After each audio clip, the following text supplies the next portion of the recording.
I got yet another email about PPC, and this one's a real tearjerker.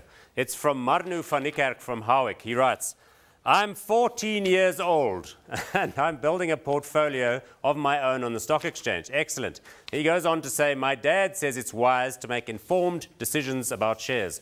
Could you please give me your view on PPC Cement, as I see it as a high dividend yield, but it's fallen out of favor?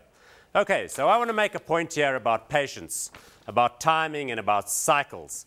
For the purpose of this conversation, let's assume that we're talking about stocks which you hold already, but which have gone wrong in the portfolio, fallen on their faces.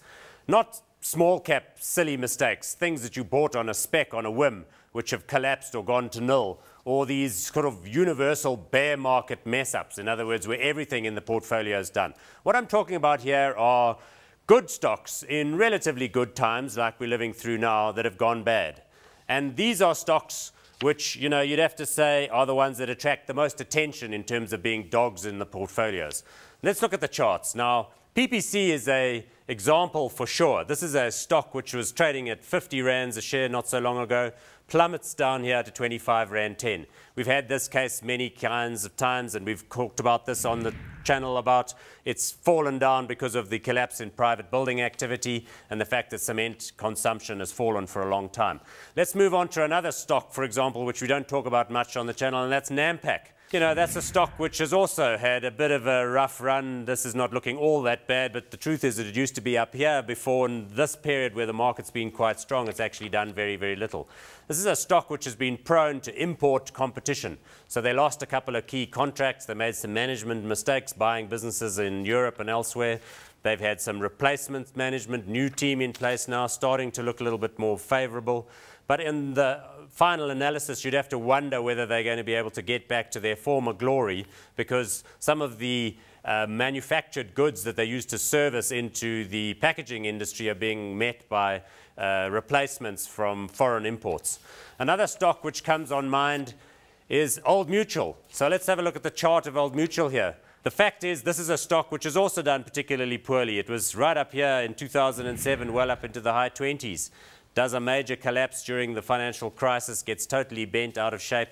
Now it's based in London. It's got assets in New York, which it's trying to get rid of. It's got a strong business here, of course, in South Africa. And we know that it's got quite a good insurance operation in Scandinavia. But these are the kind of examples of fallen heroes. And the question you've got to ask yourself is, what do you do about a stock situation like this?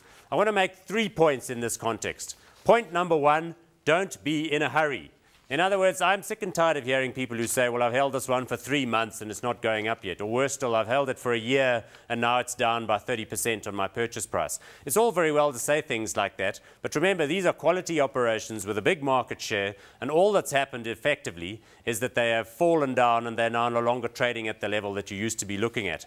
I mean by not being in a hurry, you've got to be paying attention to these things perhaps for 2 or 3 years. That's the good sort of time frame to keep an eye on them and to wonder whether this is a stock you ought to be holding.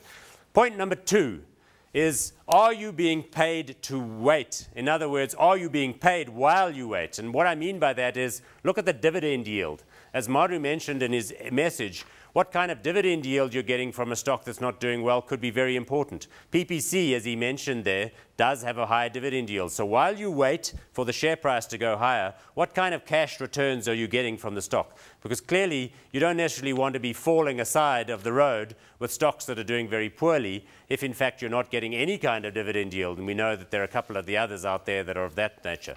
The third and final point, and probably the most important one, is this an adverse cycle for the company in question, or is this the beginning of the end?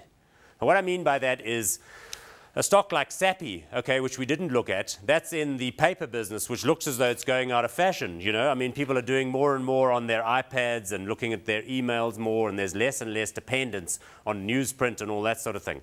Or is it merely a slump in the cycle and where one would expect things to come right in time? So cement, I would argue, is an industry that's got a bright future. Old Mutual is in the business of gathering people's savings. Okay, maybe they've been through a bit of a corporate nightmare, but in terms of the trend, you'd have to say that the old corporate pension is gone and that it's now going to be the case people are going to have to start saving for themselves. So that becomes an important, in my opinion, a regenerative opportunity for them. Nampak, I'm not so sure about that. Maybe the import issue is going to remain an issue if the rand remains strong. Have a close look at the business. Decide for yourself whether this is merely a mid-cycle slump or a period of quietened returns where you should be holding or maybe even accumulating, or whether it's an industry which looks as though it's got serious challenges, either in terms of that which is in your country of operation, in this case South Africa, or on a global basis.